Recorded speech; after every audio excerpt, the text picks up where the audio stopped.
교회 여러분 안녕하십니까. 오늘 오랜만에 한 3주 만에 찾아뵙게 됐습니다. 오늘부터 우리가 같이 성경 공부 내용은 이제 구약의 시편이 되겠습니다. 사실은 이제 이 시편이라고 하는 것을 저는 그 공부를 같이 해본 적은 없어요.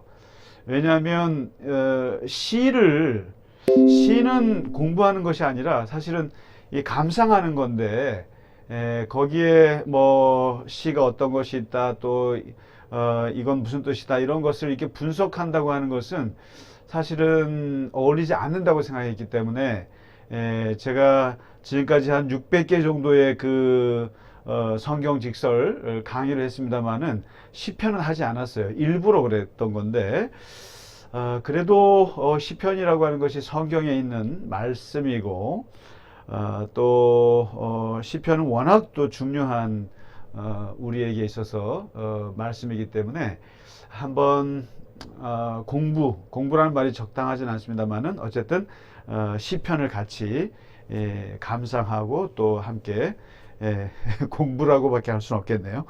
자, 이제 사실은 이 영상은 지난 수요일 날 우리 수요 성경 공부 때 같이 우리 권사님들 또 교우분들 모시고 같이 했는데,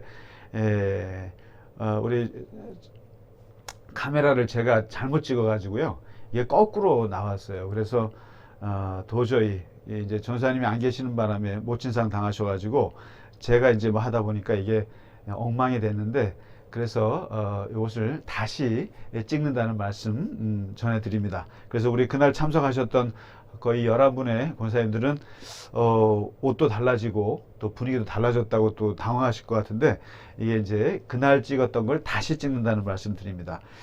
그래서 이게 이 방송을 맡고 계신 전사님이 안 계시면은 이게 엉망이 되는 것 같아요. 제가 아주 그냥 찍어 봤는데 이게 거꾸로 나와가지고요, 아주 이상하게 나와서 그렇게 됐습니다. 양해 바라고요. 그 다음에 이제 시편을 우리가 오늘 공부하기 전에 지난 역사서 공부 때 이제 우리 그 댓글에 우리 김미진 님이라는 분이 이제 질문을 하나 하셨어요. 근데 그것을 제가 이제 2주 동안 3주 동안 쉬면서 말씀을 못 드렸는데 답을 해드려야 될 것 같아서 말씀 먼저 드리겠습니다. 어떤 질문이었냐면, 요시야 때 그 성전 수리를 하거든요. 그리고 이제 대대적인 율법책을 발견하게 되고, 그렇게 해서 이제 그 종교 개혁을 진행하게 되는데, 그때 거기에 보면 언약궤를, 그러니까 법궤 있지 않습니까? 이 언약궤를 솔로몬 그 성전에 보관하는 장면이 나오거든요. 그러면서 이제 우리 김희진 님이 질문한 것은, 아니 이게 원래 솔로몬 때부터 성전에 있어야 되는 거 아니냐, 근데 왜 갑자기 요시야가 이 법궤를 솔로몬 성전에 두게 했느냐, 이게 이제 질문인 겁니다. 사실은 솔로몬이 성전을 지을 때 이 법궤가, 여러분 지금도 법궤가 어디 있는지 모릅니다. 여러분 그 인디애나 존스라고 하는 영화 있죠. 해리슨 포드인가요? 그 나왔던 그 영화인데, 거기에 보면은 그 법궤를 찾아서 나서는 거거든요. 근데 지금도 이 법궤가 사라져가지고 어디 있는지 잘 몰라요. 그만큼 이 법궤라고 하는 것은 광야 시절에 그 고생했던 것들, 그러니까 아론의 지팡이, 그다음에 만나 항아리, 그리고 이제 그 십계명, 이 세 가지의 광야 생활에 민족이 태동하면서의 그들이 겪었던 하나님의 상징적인 세 가지 물건을 담은 법궤. 그래서 하나님의 임재의 상징인데, 이것을 이제 만들어 가지고 이 모세 때부터 이어져 내려오다가 이게 굉장한 순환사를 많이 겪습니다. 그래서 실제로 엘리 제사장 때, 그러니까 사무엘이 어렸을 때 그 전쟁, 블레셋 전쟁 나갔다가 이걸 가지고 나갔다가 또 블레셋 뺏기기도 하고 또 다시 또 찾아오기도 하고, 그러면서 이 법궤라고 하는 것이 이제 왔다 갔다 하다가 다윗이 이 법궤를 왕이 되면서 자기의 다윗 성으로 가져와요. 그때는 이제 성전이 없었을 때지만 어쨌든 그 자기가 그 다윗의 예루살렘에 만든 성소에다가 이제 모셔오거든요. 모셔왔다가 그 다음에 솔로몬이 성전을 짓고 나서 다윗성에 있던 것을 이제 솔로몬 성전으로 옮겨 놓고 그때 이후부터 이제 나라가 갈라지고 분열왕국이 시작돼가지고 이제 요시아까지 오는데 그때가 솔로몬 성전 때 법궤가 있던 그 자리와 요시아가 이제 그 법궤를 다시 여기다가 이제 모셔놓는 이것이 290년이 걸리는 거예요. 300년의 역사인데 이 300년의 역사 속에서 이제 그러면 도대체 법궤가 원래 여기 있었던 거 아니냐 이 질문이거든요. 솔로몬 성전에 있어야지. 도대체 이게 어디로 왔다 갔다 했던 거냐? 잃어버렸던 거냐? 그렇습니다. 그러니까 이 성전이 이게 남북 분열이 되면서 그랬잖아요. 요시아가 대대적으로 성전 개혁을 하는 건데 그 말은 뭐냐면 300년 동안 이 성전을 제대로 관리를 못했다는 얘기예요. 그리고 이제 무시하고 그다음에 우상 숭배와 이런 문화들이 섞이면서 문하세 같은 인간들이 있었잖아요. 그런 사람들은 또 55년 동안 하면서 이걸 성전을 거의 쓰레기장 취급하다 했기 때문에 아마도 이 법궤도 어디로 또 사라졌는지 또 제대로 관리가 안 됐다라는 것을 얘기합니다. 그러니까 요시아가 이 법궤를 솔로몬 성전에 원래 두던 자리에 두라라고 했다라고 볼 수 있는 거죠. 그래서 아마도 이제 그 이후에도 또 성전이 파괴되고 해서 결국엔 지금까지도 이 법궤는 어디로 사라졌어요. 그래서 찾지를 못하고 있고 그래서 이거를 찾아 나선 많은 탐험가들이 있었습니다만은 그게 참 그 수수께끼가 된 거죠. 그래서 영화 인디아나 존스 같은 거 나온 것이고 그래서 아마 정확하게는 말씀 못 드립니다만은 요시아 때 이 법궤라고 하는 것이 아마 뭐 분실되거나 다른 데 있거나 또 방치되어 있거나 그러던 것을 솔로몬 성전에다 다시 정리했다. 그리고 이 솔로몬 때부터 이 300년 동안에 이 아마 법궤 또한도 많은 순환을 겪었을 것이다라고 예측할 수 있다는 것입니다. 요 정도로밖에는 제가 말씀 못 드리겠습니다. 네, 답이 됐는지 모르겠습니다만은 하여튼 좋은 질문 감사드리고요. 네, 오늘 이제 우리가 시편을 우리가 첫 시간을 공부하게 되는데 시편이라고 하는 것은 이 시편은요 일단은 성경에서 가장 큰 책이에요. 가장 큰 책입니다. 그러니까 66권의 성경책 중에서 시편이 150편, 150장인 거예요. 그러니까 150장까지 가 있는 책은 없죠. 그러면서 가장 크고 심지어 그 안에 있는 그 119편 우리가 앞으로 공부하겠습니다만은 119편은 또 가장 긴 장이라고 말할 수 있어요. 거의 179절인가 정도로 그만큼 가장 큰 책이 이 시편이라고 말할 수 있고요. 그리고 이제 우리가 신약에서 가장 많이 인용하는 책이 이 시편이에요, 실제로. 그런 면에서 이제 중요한데요. 구약 성경이라고 하는 것은 사실은 이제 예수님께서 이렇게 정리를 하셨어요. 이제 우리는 지금 기독교는 네 덩어리로 이해하지 않습니까? 뭡니까? 모세오경이 있고, 토라라고 하죠. 그 다음에 역사서가 있죠. 그러니까 이제 여호수아, 사사기, 사무엘 상하, 뭐 열왕기 상하, 역대기 상하 이렇게 이어지는 역사서가 있고 그 다음에 예언서 이렇게 있죠. 예언서 한 17권 정도 되죠. 그 다음에 이제 시가서라고 합니다. 시가서 뭐 이제 전도서, 잠언, 욥기, 이제 시편 이렇게 되는데 이스라엘 사람들은 이걸 세 덩이로 이해하죠. 모세, 오경 한 덩어리, 역사서와 예언서를 다 예언서라고 합니다. 그러니까 역사서가 없어요. 다 예언서라고 이해를 하고 그 다음에 이제 이 시가서 이렇게 세 덩어리로 이해를 하는데 예수님께서 어떻게 말씀하셨냐면은 구약 성경을 말씀하실 때 모세의 율법과 그 다음에 선지자들의 글들과 그리고 시편이 내게 말한 바 이렇게 말씀하시거든요. 이게 구약을 일컫는 말이에요. 그러니까 예수님은 이제 모세의 율법, 토라가 나에게 말한 것과 그 다음에 예언자, 선지자들이 말한 것, 그 다음에 시편, 이렇게 해서 세 덩어리로 말씀을 하셔서 이제 이해하셨거든요. 그래서 항상 예수님께서는 그 시편, 이제 보면 우리가 앞으로 이제 그 신약에서 인용되는 시편들을 따로 공부하겠습니다만은 엘리 엘리 라마 사박다니 어찌하여 하나님 나의 하나님 나를 버리셨나이까, 이게 시편 22편에 나와 있는 거예요. 그러니까 시편에 있는 그러한 말씀들을 예수님께서 많이 인용을 하세요, 실제로. 그래서 굉장히 중요하다고 하는 거죠. 그 다음에 그리고 이 시편은 무엇보다도 그 토라와 같이 5권으로 되어 있습니다. 5권.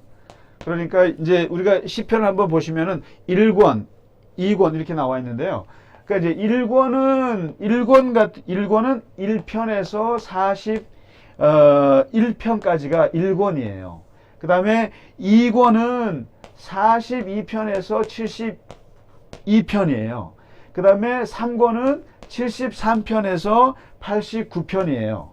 그리고 4편은 90편에서부터 106편이에요. 그 다음에 5권은 107편에서 150편까지가 이렇게 되어 있거든요. 그런데 문제는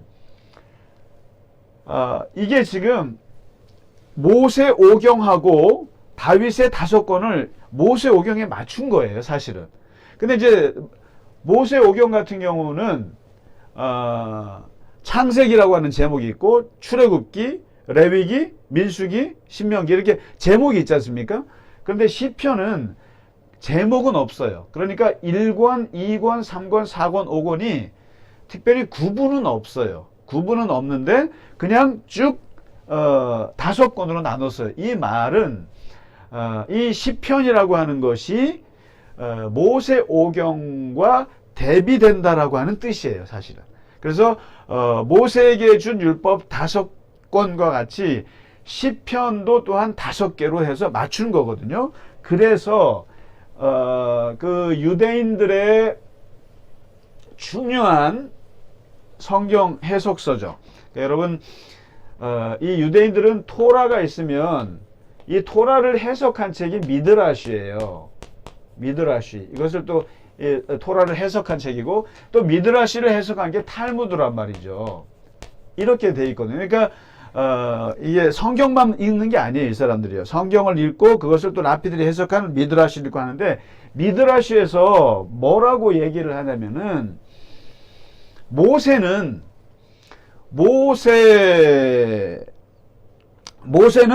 5권의 책을, 그게 뭐겠습니까?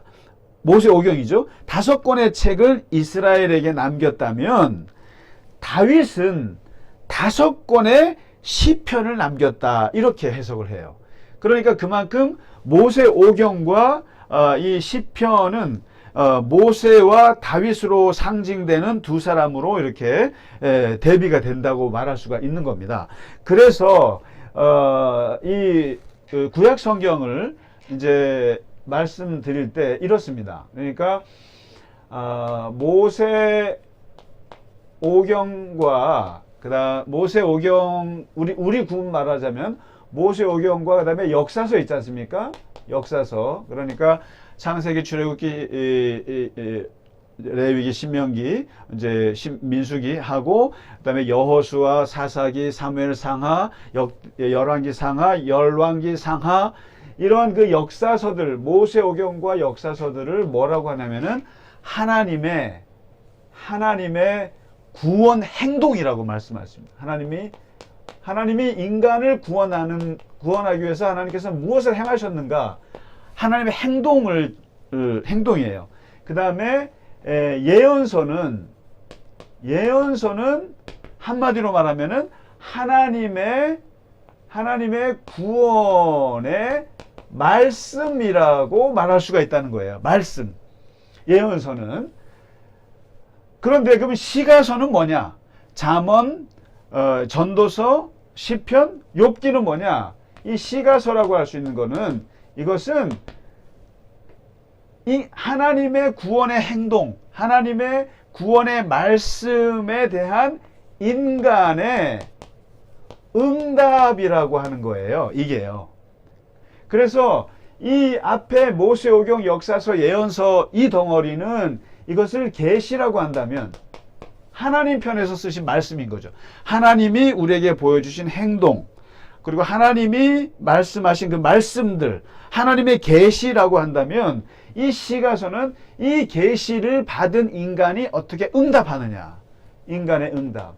그러니까 신앙이라고 하는 것은 사실은 계시와 응답의 사건이지 않습니까? 우리가 하나님은 말씀하시고 우리는 거기에 대해서 응답하고 반응하고 이것을 예배하고 기도하고 찬양을 드리고 이거거든요. 그런 면에서 이 시가서는 가장 인간적인 책이라고 말할 수 있어요. 그러니까 큰 틀에서 보면 이게 다 하나님 말씀이라고 해요. 우리가 그렇게 믿습니다. 그러나 조금 더 들어가 보면은 이 세 덩어리 모세오경과 역사서와 예언서는 하나님 편에서 하시는 말씀 계시고 이 시가서 이것은 인간의, 그래서 시편은 그런 면에서 가장 대표적인 게 시편인데 시편은 인간의 기도문이에요.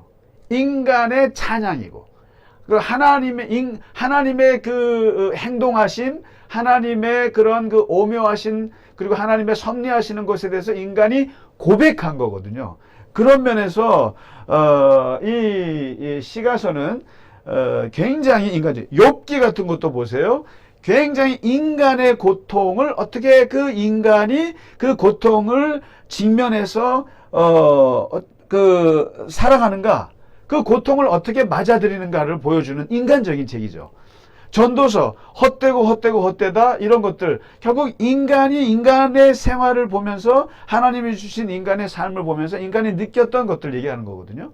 그래서 성경들 가운데 가장 인간적인 감정들, 인간적인 생각들, 인간들의 인간적인 반응들을 응답으로 나타난 것이 바로 이 시가서. 가장 대표적인 게 이제 시편이라고 말할 수 있다는 겁니다. 그래서 이제 이 시편을 가지고 많은 그런 그 신학자들이나 영성가들, 위대한 믿음의 조상들 이런 사람들이 보고 이게 남겼던 말들이 있는데요. 루터 같은 경우는, 마틴 루터는 시편을 보고 나서 느꼈던 게 시편은 작은 성서다. 이건 시편만 보면 작은 성서인데 성경 전체에 담겨 있는 모든 것들이 지극히 아름답게 간략한 모습으로 담겨져 있다. 시편은. 그래서 시편은 진정한 안내서이다. 이 뭡니까? 시편을 보면은 성경 전체에 그러한 것들이 아주 담겨져 있어요. 하나님이 어떤 분이고 또 하나님이 역사하시는 것들, 또 하나님께서 우리에게 피난처가 되시고 우리의 목자가 되시고 또 하나님은 우리의 요새가 되시고 하나님 우리의 바위시고 그런 수많은 표현들이 있죠. 거기서 그러니까 시편을 보면 하나님에 대한 지식과 거기에 대한 인간의 반응들을 다 담고 있는 아주 종합적인 작은 성서라고 말할 수 있겠다. 이런 말을 했고요. 칼빈은 시편을 읽고 어떻게 말했냐면은 야, 시편 안에는 그 영생 구원의 지식에 관해서 부족한 것이 아무것도 없다. 인간이 얼마나 연약하고 그 연약한 인간이 어떻게 구원을 받으며 그리고 하나님은 어떻게 구원하는지에 대해서 시편처럼 이렇게 리얼하고 자세하게 잘 안내하는 책이 없다. 나아가서 칼뱅은 뭐라고까지 말하냐면요. 시편은 인간 영혼의 해부도다. 다시 말해서 해부학이라는 거예요. 인간의 영혼의 감정들을 쪼개내는 그리고 그 감정의 표현들을 아주 특히 현실적으로 다 그려내는 그런 해부학 같이 그렇게 영혼을 쪼개는 그런 책이다. 맞는 말이죠. 그래서 왜냐하면 시편을 읽으면 여러분 여기에 비탄과 탄원과 찬양과 기쁨과 또 슬픔과 분노와 심지어는 저주와 그리고 탄원과 여러 가지 이런 억울한 감정들, 원망과 그리고 기쁨, 그리고 막 이렇게 흥분하고 또 하나님의 신비로운 것들, 이런 모든 것들이 다, 감정들이 다 드러납니다. 그래서 인간의 영혼에 있는 것들을 다 이렇게 보여주는 책이 시편이다라고 하는 것이죠. 그래서 이 버네퍼 같은 그 독일의 순교자이자 신학자는요, 오늘날 교회가 이 시편을 사용하지 않으면서 정말 기독교의 중요한 보물이 사라졌다. 교회가 시편을 읽지 않는다는 것은 보물을 잃어버린 것과 같다, 이렇게 얘기를 하죠. 그래서 그러나 만일 시편에 있는 그 기도들이 교회 안에서 한다면은 상상할 수 없는 힘이 교회 안으로 들어올 것이다. 그러니까 보네퍼는 알았던 거예요.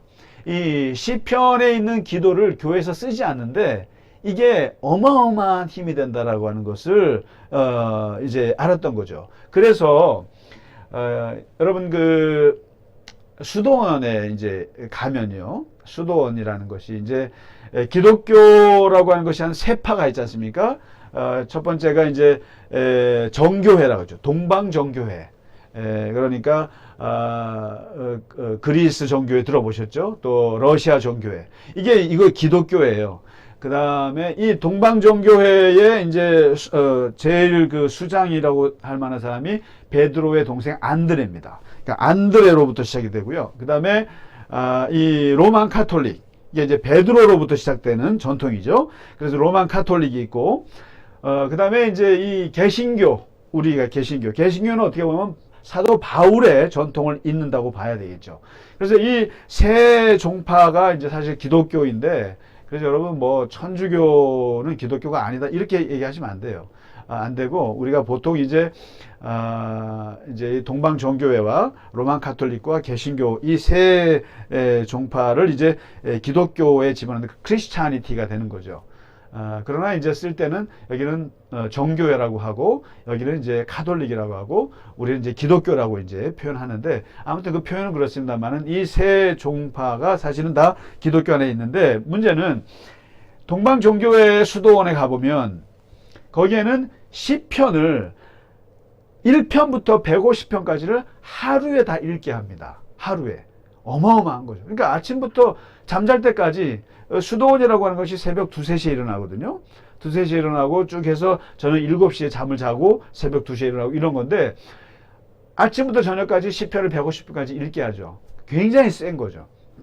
그런데 이게 너무 많으니까 로만 카톨릭에서는 이 시편을 그렇게는 안 하고 일주일로 좀 느립니다. 그래서 일주일 동안 시편을 150편까지 다 읽고 또 다음 주에 또 다 읽고. 이게 무슨 말입니까? 시편은 공부하는 책이 아니라는 거예요. 공부하는 책이 아니라 분석하는 것이 아니라 시편은 읽고 하면서 이거는 계속, 여러분 이게 한번 시편 읽어보세요. 기도를 못 하시는 분들은 이 시편 기도를 쓰셔야 돼요. 시편 기도. 그러니까 나는 기도 잘 못해, 그럴 필요 없고, 그리고 내가 어떤 기도를 하고 싶어 그러면은 그 기도 시편을 계속 읽으면 이게 기도가 되는 거예요. 어찌하여 나를 버리셨습니까? 하나님께서 내 영혼이 소생케 하시고 또 뭡니까? 내 영혼이 하나님만 소망하며, 이게 다 내 안에 있는 감정들을 다 읽어낼 수 있는 거거든요. 그래서 이 시편 그렇습니다. 그래서 이제 일주일 내내 이제 시편 기도를 하는 거죠. 그다음에 개신교는 그러면 어떻게 하느냐? 바로 보네퍼가 지적했듯이 개신교, 우리 기독교는 시편을 잘 안 써요. 이게 문제예요, 사실은. 굉장히 심각한 문제입니다. 그러니까 교동문으로만 쓰죠, 예배 때. 교동문이라든가 이럴 때 주로 많이 쓰는데, 사실은 이 시편 기도를 활용을 잘 안 하고 있어요. 그래서 저는 개인적으로 우리가 시편을 공부하면서 교회에서 어떻게 시편을 많이 읽을 수 있을까, 개인적으로 이런 것들을 좀 해야 할 것 같아요. 자, 그러면 도대체 그러면 이 시편이라고 하는 것을 그러면 누가 썼느냐라는 거예요. 누가 썼느냐? 우리는 보통 다윗이 썼다라고 얘기를 하잖아요. 근데 다윗은 73개 정도를 썼어요, 사실은. 쓰고 이제 보면은 뭐 모세도 나오고요. 그 다음에 솔로몬도 나오고, 뭐 아삽이라고 하는 사람도 나오고, 또 고라의 자손이라고도 나오고, 그 다음에 뭐 에스라민, 헤만, 뭐 에단, 뭐 많이 나옵니다만은, 이런 많은 사람들이 나옵니다만은 다윗이 압도적으로 많죠. 73개 정도. 그래서 이것을 우리가 주로 다윗의 시편이다라고 얘기를 합니다. 그리고 이게 그러면 뭐냐? 여러분, 이게 성경은 모세 오경하면 모세가 썼다고 우리가 생각합니다만은 모세가 모세의 이름으로 거는 경우가 많아요. 옛날에는. 그러니까 예를 들면 예레미야서 하면 예레미야가 쭉쭉쭉 쓴 게 아니라 예레미야의 이름을 걸고 그의 제자 바룩이 쓴 거예요. 이런 겁니다. 그러니까 마찬가지로 이제 이게 시편 하면 다윗이 떠오르는데 다윗은 그 시편을 대표하는 사람이고 다윗의 시라고 하는 것은 한 70개 정도가 되는 거고 나머지는 여러 사람이 썼다는 얘기죠. 이 말은 여러 역사에 걸쳐서 썼다라는 거죠. 여러 역사에 걸쳐서 굉장히 오랜 시간 동안 썼던 것들이 이제 모아진 거라는 겁니다. 그렇게 해서 이제 그 시편이 이제 만들어진 것이고, 그리고 이게 그럼 도대체 이 시편을 왜 썼는가? 시편은 우리에게 어떤 기능을 하는가? 이걸 이제 보는데, 첫째는 시편의 목적인데요. 첫 번째는 누가 뭐라 그래도 이 시편은 예배용입니다. 예배용이고 찬양, 그다음에 이 기도입니다. 기도, 찬양과 기도. 그래서 시편은 항상 이게 다 기도고 탄원이고 탄식이고 비탄이고 또 감사고 기쁨이고 이런 거기 때문에 누구를 향해서 하나님을 향한 인간의 감정을 담아 있는 거라서 이거는 예배용이에요. 예배를 위한 거예요. 그래서 여러분 이제 시편 보시면은 뭐 거기에 뭐 마스길 그다음에 뭐 히브리어 많아요. 거기 보면은 악기들이 나와요. 악기들이. 그러니까 이 시는 무슨 악기에 맞춰서 예배 드릴 때 써라. 이 시는 무슨 악기에 맞추고, 그 다음에 이것은 남자들 중저음이 좋고, 이것은 여성들의 합창이 좋고, 이렇게 해서 이제 이걸 넣습니다. 이게 뭡니까? 예배 때 찬양하는 용으로 시편을 사용한다라는 거예요, 이게요. 그래서, 그리고 이 찬양과 기도고요, 전체적으로. 그래서, 어거스틴은 뭐라고까지 얘기했냐면은, 우리는 찬양을 통해서 찬양하는 대상을 닮아간다라고 얘기를 합니다. 그러니까 찬양을 왜 하느냐라는 거예요. 찬양을 왜 하냐면은 찬양을 하면서 그 우리가 영광의 하나님 또 만유의 하나님이라고 찬양할 때 그 찬양하는 대상을 닮아간다는 거예요. 찬양하면서. 놀라운 얘기죠. 우리가 왜 예배 때 보면은 내일 우리가 예배를 드립니다만 예배 때 찬송을 6개, 7개 정도 한단 말이에요. 1시간 동안에. 그 모든 것이 다 찬양하는 대상을 닮아가기 위한 거예요. 그래서 그러한 가이드로 가장 좋은 책이 시편이라는 겁니다. 시편을 읽으면 읽을수록 하나님을 닮아가는데 아주 중요한 것이죠. 이게 그런 것이고요. 그 다음에 두 번째 이 시편의 목적은 뭐냐면 여기에는 이 감사와 찬양 이런 이 기도도 있지만 지혜가 있어요. 지혜가 있고 교훈이 있어요. 여기에요. 그러니까 이 시편을 쓰는 사람들이 고백하면서 하나님에 대한 지식, 하나님이 어떤 분이다. 하나님은 목자시다. 그다음에 하나님의 그 복 있는 사람들은 어떤 사람들이고, 그리고 하나님의 전에 거하는 사람들은 어떤 사람들이고, 또 하나님의 보호함을 받는 사람들은 어떤 사람이 보호를 받고, 이러한 것들을 이 잠언 못지않게, 전도서 못지않게 지혜와 교훈을 담고 있기도 합니다. 그래서 이 시편을 보면서 그런 걸 볼 수가 있고요. 그 다음에 세 번째, 시편은 인간의 다양한 감정을 담아놓은 호수 같은 거예요. 호수. 그야말로 아까 말씀드렸다시피 뭐 비탄, 슬픔, 분노, 그리고 뭐 두려움, 그 다음에 갈망, 기쁨, 막 그 찬양, 탄식, 애통 이런 것들이 인간이 갖고 있는 감정을 다 담고 있어요. 특히 심지어는 여기에는 그 감정이 숨겨지지가 않고 심지어 저주의 감정도 있어요. 저주요. 그래서 우리가 앞으로 한 날을 잡아서 이제 저주의 시편들만 따로 볼 텐데요. 정말 이런 거죠. 뭐 이렇게 나를 괴롭히는 사람이 길에 가다가 넘어지게 하시고 그의 자식들이 고아가 되게 하시고 굶어 죽게 하시고 심지어는 막 맺혀서 돌에 막 맞아 죽게 하시고 뭐 정말 그 인간이 한 인간을 향해 살 수 있는 모든 저주가 다 들어 있거든요. 그러면 이제 사람들이 그래요. 그래서 성경을 읽다가 이 시편을 읽다가 이게 하나님의 말씀이라는데 어떻게 이렇게 남을 저주하는 것들이 있을 수 있는가라고 질문을 합니다. 회의가 듭니다. 그때 그래서 이것을 성경을 그래서 그런 거예요. 이 시편을 이해하지 못하면 그렇습니다. 시편은 인간이 하나님 앞에서 사람 앞이 아닙니다. 하나님 앞에서 할 수 있는 모든 감정을 토설해내는 책이 시편이에요. 그렇기 때문에 비록 나를 괴롭히는 사람을 죽이고 싶어요. 정말 저 사람이 안 됐으면 좋겠어요. 그런데 이 말을 그 사람 앞에 가서 하지 않고 이것을 하나님 앞에 한다는 거예요. 하나님 앞에서는 못할 말이 없다라는 것이 바로 이 시편이 보여주는 인간의 감정이에요. 심지어는 저주조차도 어차피 저주는 하나님이 하시는 거지 내가 하는 게 아니거든요. 그러니까 내가 만일 한다면 내가 가서 죽여야 되는 거예요. 그러나 하나님 앞에서 함으로써 나의 감정을 다시 회복할 수 있는 거거든요. 그래서 시편에 있는 모든 감정은 아주 솔직하게 다 담고 있다라는 겁니다. 그래서 우리가 기도할 때는 하나님 앞에 할 때는 모든 말을 다 할 수 있습니다. 나쁜 말도 할 수 있어요. 그러니까 이것은 이제 가톨릭은 고해성사를 하죠.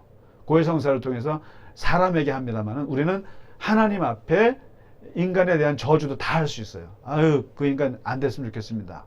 그러나 정작 모든 것들은 하나님이 알아서 하시는 거예요. 근데 이러면 안 되죠. 마치 옛날에 주술사들이 그 사람을 그 인형 가져와서 막 막 해서 저주하는 이렇게까지 하면 안 되죠. 그러나 내 마음속에 그 마음을 하나님 앞에 솔직하게 고백할 수 있다는 겁니다. 그게 바로 시편의 위대한 점입니다. 감정을 다 담고 있다는 거죠. 그 다음에 네 번째, 이 시편을 통해서 우리가 뭘 보게 되냐면은 예수 그리스도를 보게 됩니다. 예수 그리스도를 이 시편을 통해서 읽어낼 수 있습니다. 메시아를 읽어낼 수 있습니다. 그래서 이제 또 예수님께서 이 시편을 어떻게, 그래서 시편 속에 보면은 22편을 보면은 시편 22편 같은 게 보면은 이거 완전히 예수님이 십자가에서 돌아가실 때 그 상황이네, 이걸 볼 수가 있어요. 그래서 이 시편을 통해서 예수님에 대해서, 메시아에 대해서 예언적인 말씀들이 이 시편 속에 있기 때문에 또 예수님도 나는 시편에 있는 말씀들이 나에게 말하지 않았느냐, 그런 인용을 하셨기 때문에 바로 이 시편을 통해서 메시아를 우리가 볼 수 있다라고 하는 것이죠. 자, 그런 면에서 이제 이 시편을 이렇게 활용을 하게 될 것이고요. 예배와 그 다음에 지혜, 그 다음에 감정, 그리고 메시아 이렇게 볼 수 있고요. 이제 우리가 다음 시간부터는 이번 우리가 시편 감상이죠. 시편 공부는 1편부터 150편까지 보면은 150주가 걸릴 것 같아요. 그렇게 할 수는 없을 것 같고요. 그냥 주제별로 이 시편에 나와 있는 인간의 감정별로 좀 제가 이걸 아주 고생을 했는데요. 한 2, 3주 동안 이 시편 150개를 분류를 하느라고 좀 고생했습니다. 일단은 다음 주에는 이제 지혜, 그러니까 그 시편 1편을 하는데요. 그러니까 지혜와 교훈을 담고 있는 시편들. 그다음에 비탄, 슬픔, 고통. 요거 한 주. 그다음에 회개와 참회. 요런 시편들. 그다음에 하나님을 앙망하는 감정의 시편. 그다음에 간구하는 시편이 있어요. 그 다음에 저주하는 시편이 있고, 그 다음에 분노하는 시편, 그 다음에 두려움과 불안해하는 그런 심정을 나타내는 그런 시편, 그 다음에 하나님이 보호하시는, 그리고 하나님이 동행하시는 그런 시편. 그 다음에 하나님 앞에 결단하는 것이 무엇인가. 그 다음에 이제 기쁨. 그 다음에 하나님에 대한 지식, 하나님을 아는 것. 그 다음에 영적인 혼란. 그리고 이제 아까 말씀드린 메시아. 그 다음에 주로 많이 있는 것이 감사. 그 다음에 이제 찬양. 이런 그 감정들, 이런 주제별로 쭉 한 주씩 공부하도록 하고요. 다음 주에는 이제 이 시편 1편을 왜 하냐면 이제 그 지혜 요거부터 하겠습니다. 그러니까 교훈을 담고 있는 거죠. 교훈을 담고 있는 시편을 하는데 공부해 오실 것은 1편을 읽으시고 14편 그리고 15편 그리고 37편 요 4개만 더 됩니다만은 요 4개만 좀 읽어 오시면 고맙겠습니다. 1편과 14편, 15편, 37편. 그래서 하고요. 이제 특별히 시편을 시작하는 그 시편 1편이 바로 이게 축복이죠. 블레싱. 복 있는 사람은. 그래서 이게 모든 책의 공통적인 특징입니다. 창세기를 시작할 때 하나님께서 복이 있으라 출발하셨고, 그 다음에 아브라함을 불렀을 때 하나님께서 4가지 복을 약속하셨고, 그리고 여호수아가 그 정복을 하러 들어갈 때 하나님께서 먼저 축복부터 하셨고, 바로 이 시편을 처음 시작할 때 바로 이게 축복부터 합니다. 복 있는 사람은. 그리고 예수님의 산상수훈도 산상수훈 거기도 첫 출발이 팔복으로 출발합니다. 그래서 다시 말해서 하나님의 이 성경책은 기본적으로 출발 자체를 복을 주고 출발합니다. 그래서 시편 1편이 바로 이 복에 대한 것인데, 다음 주에 이러한 그 복이란 무엇이냐, 또 뭐 하나님이 어떤 분이냐, 그다음에 정직한 게 뭐냐, 이런 그런 주제의 지혜 교훈을 담고 있는 시편을 4개를 공부해 보도록 하겠습니다. 시간이 얼마나 될지 모르겠습니다만은, 네, 일단은 오늘 첫 시간 시편의 세계가 어떠한 세계인지 같이 좀 훑어보았습니다. 아무쪼록 이번 우리 학기에는 시편을 좀 많이 읽어 보면서 그 시편이 우리의 기도가 되었으면 정말 좋겠습니다. 네, 오늘 함께 하시느라고 고생 많으셨습니다. 네, 다음 주에 찾아뵙겠습니다. 감사합니다.